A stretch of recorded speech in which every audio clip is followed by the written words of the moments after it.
Hello दोस्तों, नमस्कार। आप सभी को Zoom study centre by Mukesh sir का कोचिंग में आप सभी का स्वागत है।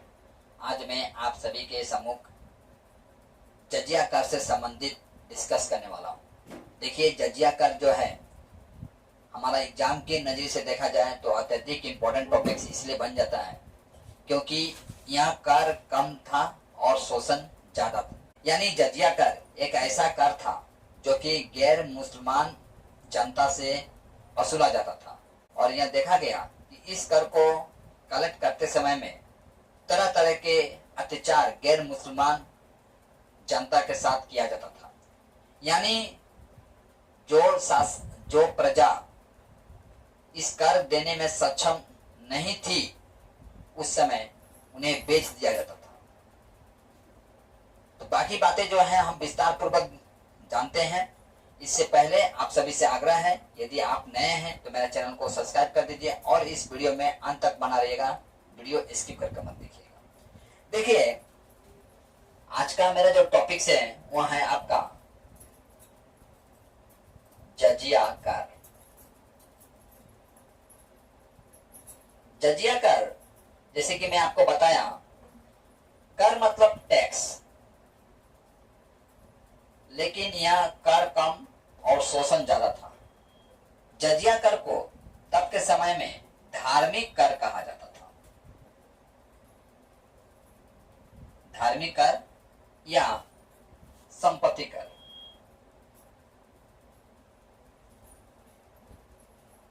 संपत्ति कर, ठीक है। देखिए, नाम तो है धार्मिक कर, लेकिन धर्म नाम का शब्द यहां पर कुछ भी नहीं था, ठीक है। क्यों मैं कहता हूं ये शब्द? क्योंकि जजिया कर जब वसूला जाता था आम प्रजा से, गैर मुसलमान प्रजा से, तो उनके ऊपर तरह तरह का अत्याचार किया जाता था।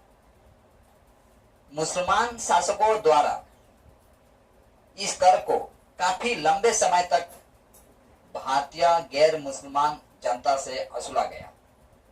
इस कर को वसूलने में दो प्रमुख कारण था।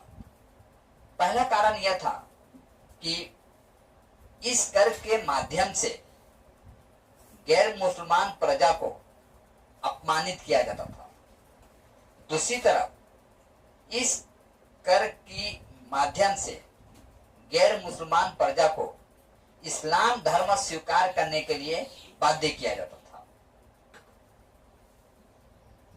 यह देखा भी गया है, गुजरात में एक समय ऐसा था गुजरात में कि जजिया कर वसूल करते समय काफी अत्याचार किया जाता है, जिसके बदौलत काफी बड़ी संख्या में गैर मुसलमान यानी हिंदू प्रजा इस्लाम धर्म स्वीकार कर लेती है। यानी प्रजा के सम्मुख दो ही ऑप्शन हुआ करता था। पहला ऑप्शन कि वह अपने शासकों के द्वारा यानी मुस्लिम शासकों के द्वारा बनाए गए इस्लाम धर्म को स्वीकार कर ले, या दूसरा ऑप्शन यह था कि वो जो टैक्स इनके सिर पर लादे हैं, जिसे जजिया कर कहा जाता था, उस टैक्स को चुपचाप व्यय करे, ठीक है। तो देखिए, जजिया कर जो है आपका, जजिया कर आपका सर्वप्रथम कहाँ उपयोग किया जाता था, पहले इसके ऊपर जान लेते हैं। तो जजिया कर जो है आपका दक्षिण इटली का मुसलमान शासकों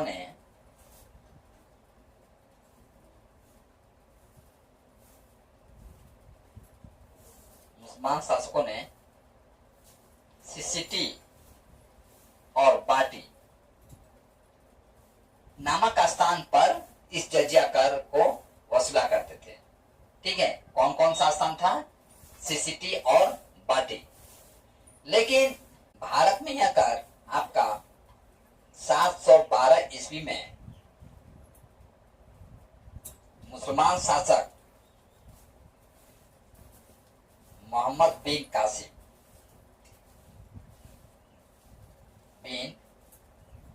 कासिम द्वारा यह कर जो है आपका यहाँ देखा गया कि मोहम्मद बिन कासिम जो है, यहाँ का सिंध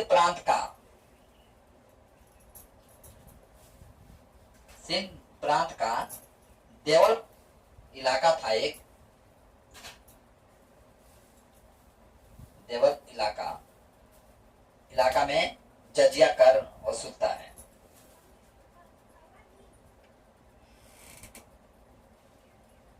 ठीक है,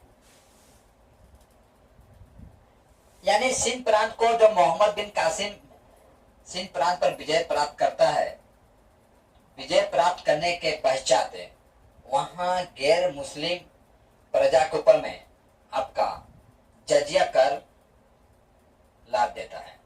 ठीक है, यानी आपको जजिया कर देना होगा।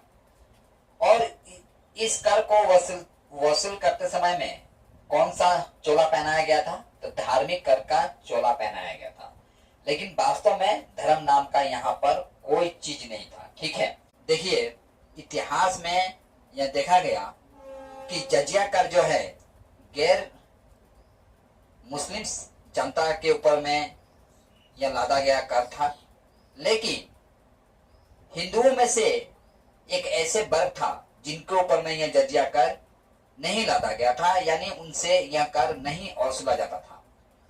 वह वर्ग था आपका ब्राह्मण वर्ग, क्योंकि ब्राह्मण वर्गों का मानना यह था कि वह जो है आपका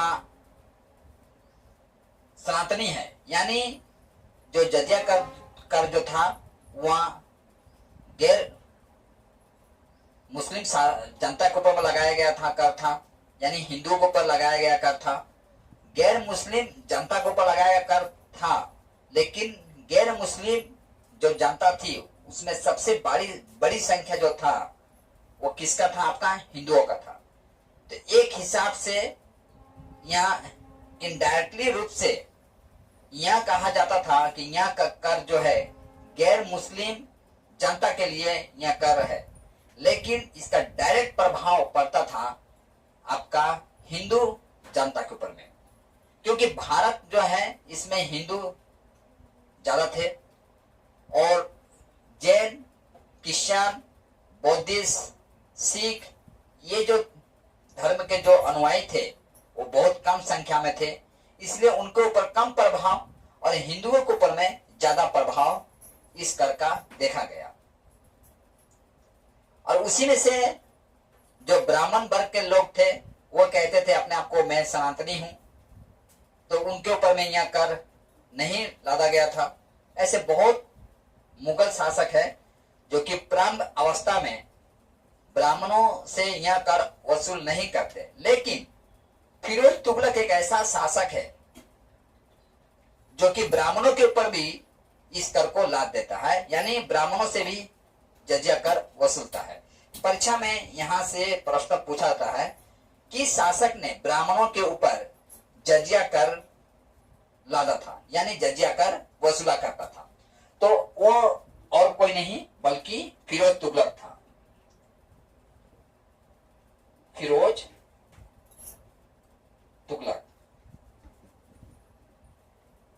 तुगलक ने ब्राह्मणों से जजिया कर वसूला था। ठीक है, दूसरी तरफ चलते हैं। अलाउद्दीन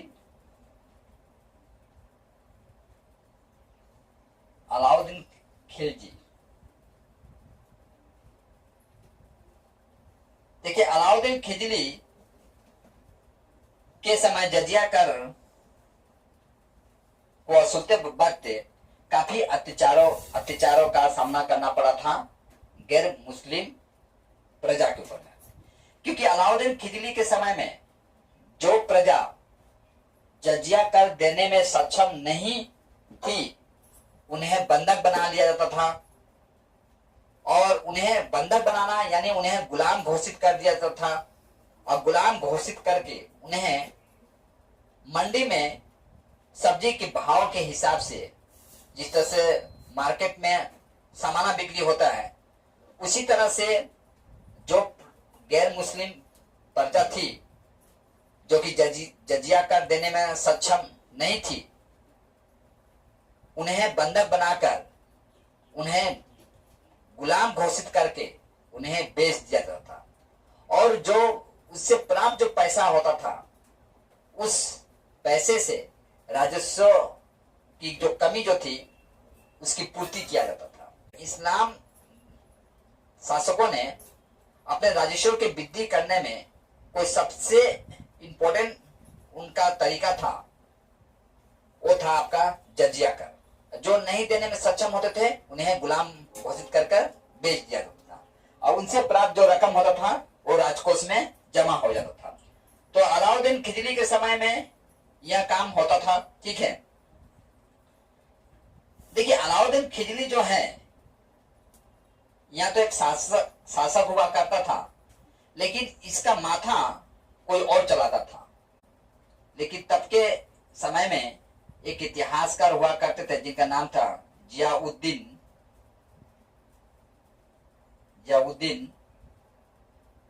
बर्नी के अनुसार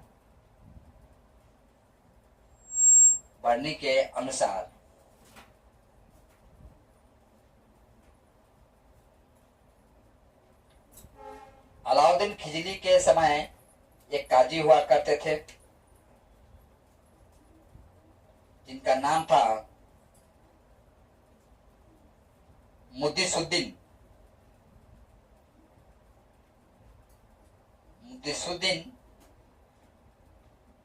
ये मुद्दीसुद्दीन जो काजी थे, यानी काजी मतलब मौलवी। ठीक है, ये जो काजी थे, ये काजी आपका अलाउद्दीन खिलजी को ये सिखाते हैं कि आपको गैर मुस्लिम जनता जो है उनसे जजिया कर वसूलना चाहिए था। यानी गैर मुस्लिम प्रजा से यदि आप जजिया कर वसूलते हैं, कलेक्ट करते हैं, यह आपका राज्य धर्म है, इस्लाम धर्म है। यानी यह देखा गया कि तब के समय में जो काजी या जो मौलवी हुआ करते थे, जो अपने शासकों को उचित ज्ञान देना चाहिए था, उचित ज्ञान ना देकर ये अनुचित ज्ञान दिया करते थे, जिसके बदौलत राजा भी अनुचित कार्य करते थे। आप जानते हैं जिस तरह से हिंदू धर्म में पंडितों का स्थान उच्च होता है, यानी समाज को सुदृढ़ बनाना कहीं ना कहीं एक शासक वर्ग और दूसरा पंडितों का महत्वपूर्ण रोल होता है। उसी तरह से इस्लाम में भी यह देखा गया कि तब के समय में काजी का यानी मौलवियों का स्थान जो था वह उच्च स्थान था। कई बार यह भी देखा गया कि जो शासक थे वो अपने दरबारी मौलवियों से पूछकर ही किसी फैसले पर पहुंचते थे, और यदि मौलवी उन्हें अनुचित ज्ञान देता था और शासक जो है ज्ञानी नहीं होता था, तो जाहिर सी बात है उस समाज का पतन होना स्वाभाविक बात था। ठीक है, तो यह जो आपका मुद्दीसुद्दीन जो है, जो कि काजी है, अलाउद्दीन खिलजी को सिखाता है कि आपको गैर मुस्लिम प्रजा से जजिया कर वसूल करना चाहिए। ठीक है, इस तरह से फिर हम देखते हैं कश्मीर के तरफ। कश्मीर में भी जजिया कर का वसूल ला जाता है। तो कश्मीर में सर्वप्रथम यदि कोई जजिया कर वसूलता है वो था आपका सिकंदर शाह।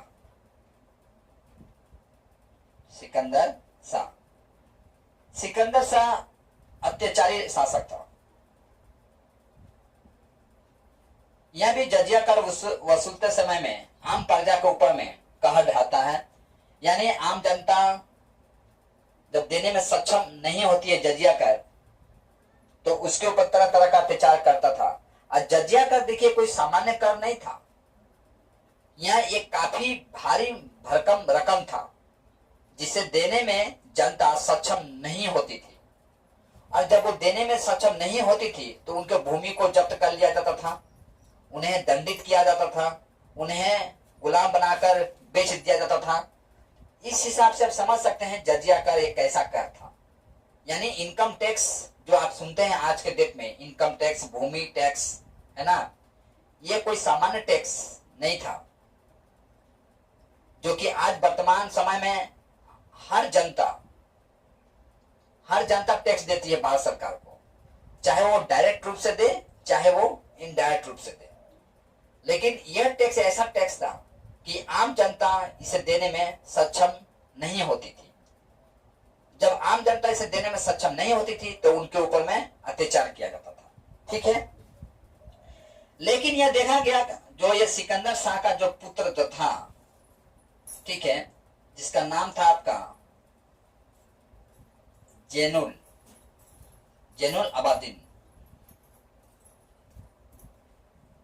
अबादीन, इस कर को आपका कश्मीर से समाप्त कर देता है।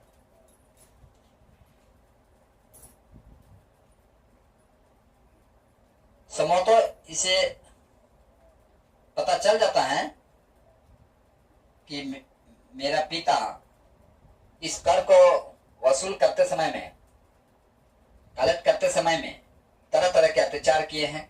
समोतो इस अत्याचार से ये पूरी तरह से वाकिफ होता है और अपने समय में यह क्या करता है, इस कर से आम जनता को थोड़ी बहुत निजात देता है। ठीक है, तो मैं चाहूंगा इतना आप स्क्रीनशॉट ले लीजिए, इसके पश्चात हम लोग आगे की तरफ बढ़ते हैं। देखिए जजिया कर जो है आपका 1114 ईस्वी से 1142 ईस्वी तक गुजरात में बड़ी सख्ती के साथ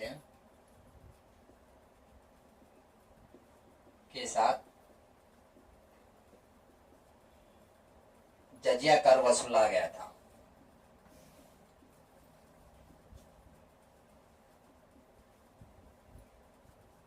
इस समय में हम देखते हैं कि काफी बड़ी संख्या में हिंदू जनता जो है इस्लाम धर्म को स्वीकार कर लेती है, धर्म को स्वीकार कर लेती है। ठीक है, यानी आप समझ सकते हैं कि जो हिंदू जनता जो था तब के समय में वहां जजिया कर देने में सक्षम नहीं था। वहां अत्याचार से तंग आकर, अपने शासकों के द्वारा किए गए अत्याचारों से तंग आकर वह इस्लाम धर्म को स्वीकार कर लेता है। ठीक है, देखिए जजिया कर को अलग अलग शासकों के द्वारा अलग अलग नाम से भी जाना गया। शेरशाह सूरी के समय जजिया कर को नगर कर कहा जाता था।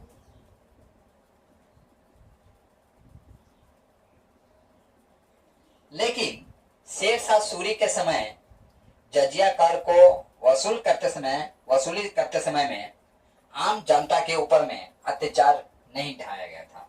ऐसा माना जाता है कि शेरशाह सूरी जो है गरीबों के लिए भगवान था और शैतानों के लिए महाकाल था। यानी शेरशाह सूरी जो था, जो कि आपका एक समय में यहाँ बिहार प्रांत का शासक हुआ करता था और हुमायूं को परास्त करने के पश्चात यहाँ दिल्ली के सिंहासन पर आसीन होता है। तो अपने समय में यह देखा गया शेरशाह सूरी के समय में कि यहाँ जजिया कर जो आम जनता से वसूल करता था तो अत्याचार नहीं करता था। यही इसका इतिहास में यह उल्लेख प्राप्त होता है कि शेरशाह सूरी जो है एक सॉफ्ट हार्ट वाला शासक था। यानी कभी कभी यह भी देखा गया कि जब वो हुमायूं को परास्त करता है तो हुमायूं का जो जनता जो है वह शेरशाह सूरी के समूह के आत्मसमर्पण करता है। विशेषकर उसमें महिलाएं ज्यादा थी। यह दृश्य देखकर शेरशाह सूरी के आंखों से आंसू आ जाता है। इस हिसाब से हम कह सकते हैं कि शेरशाह सूरी जो है अत्याचारी शासक नहीं था। हालांकि इसका शासन जो है आपका बहुत कम समय तक रहता है। आपका इसका शासन जो है आपका 1540 से लेकर 1545 तक रहता है, यानी ये 5 साल तक ही शासन कर पाता है। इसके पश्चात इसका पुत्र आता है। वो पुत्र जो है पिता का तरह बहादुर नहीं था, ना ही उसका रणनीति था, ना ही युद्ध नीति था उसका, ना ही राजनीतिज्ञ था।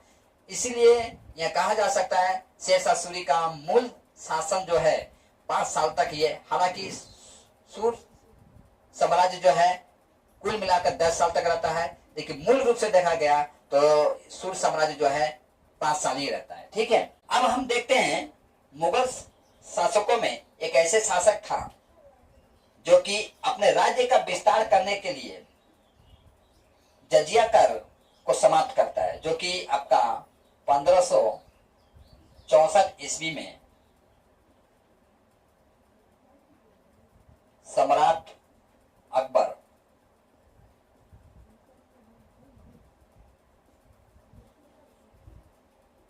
जजिया कर को समाप्त करता है,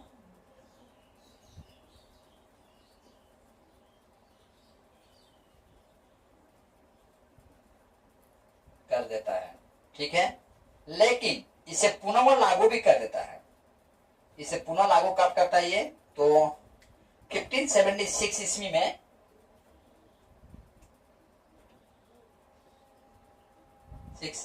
में इस कर को पुनः लागू करता है। ठीक है, यानी हम देखते हैं कि मुगल शासकों में अकबर एक ऐसा शासक है जो कि इस्लाम धर्म को विस्तार करने में काफी सॉफ्ट नीति का उपयोग करता है। सॉफ्ट नीति में इसलिए कहूंगा क्योंकि अकबर को यह पता था कि इसके पूर्वज जब जब अपने सीमा को विस्तार करना चाहा है तब तब उन्हें राजपूतों का सामना करना पड़ा है, यानी राजपूतों की वीरता जो है उसके रास्ते में बाधा बनी है। इसलिए ये क्या करता है, सर्वप्रथम तो यह राजपूत की बहन और बेटियों से शादी रचा लेता है, जो कि राजपूत जो है इसका शत्रु भी होते थे और कुछ राजपूत जो थे उनका रिश्तेदारी भी बन जाता है ये, जिसके कारण 50% राजपूत इसके सपोर्ट में आते हैं और 50% राजपूत जो है इसके विरोध में रहता है। हिंदू जनता का दिल में राज करने के लिए वह क्या करता है, जजिया कर को समाप्त करता है। और जजिया कर को समाप्त करने के पश्चात यह देखा गया कि ज्यादा दिन तक वो भी वेट नहीं करता है। आपका 1564 ईस्वी में इस कर को समाप्त करता है और 1576 में इसे पुनः लागू कर देता है। अब हम देखते हैं आपका सन 1712 ईस्वी में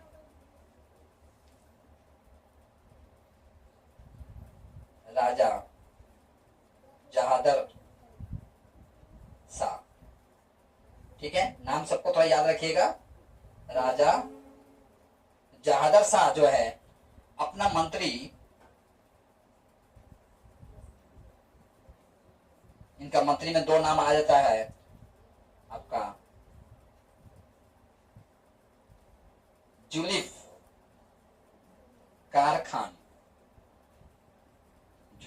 खान और असद खान।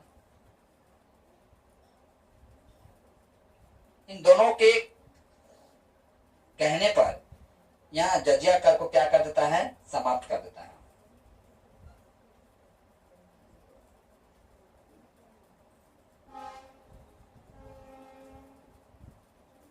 ठीक है, असद खान और जुल्फ़िकार खान, इन 2 को कहने पर क्या करता है, इस कर को समाप्त करता है। लेकिन यह कर पूर्ण रूप से समाप्त नहीं होता है, कहीं न कहीं इस कर को वसूला जाता था। ठीक है, और 1720 ईस्वी में आपका 1720 ईस्वी में मोहम्मद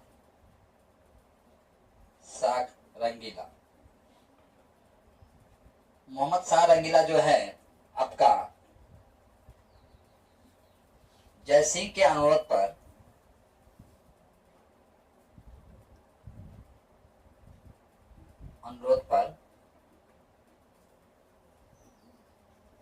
जजिया कर को सदा सदा के लिए समाप्त कर देता है।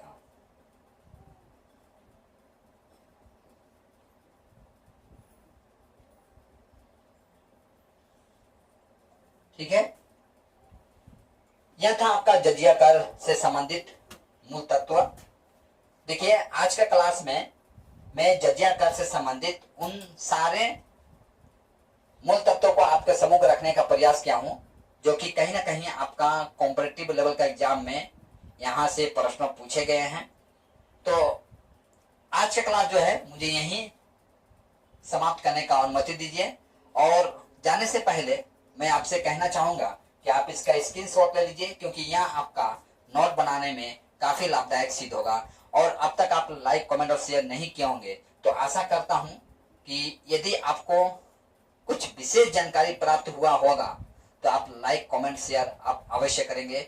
और आज की क्लास जो है मुझे यहीं समाप्त करने का अनुमति दीजिए। जय हिंद।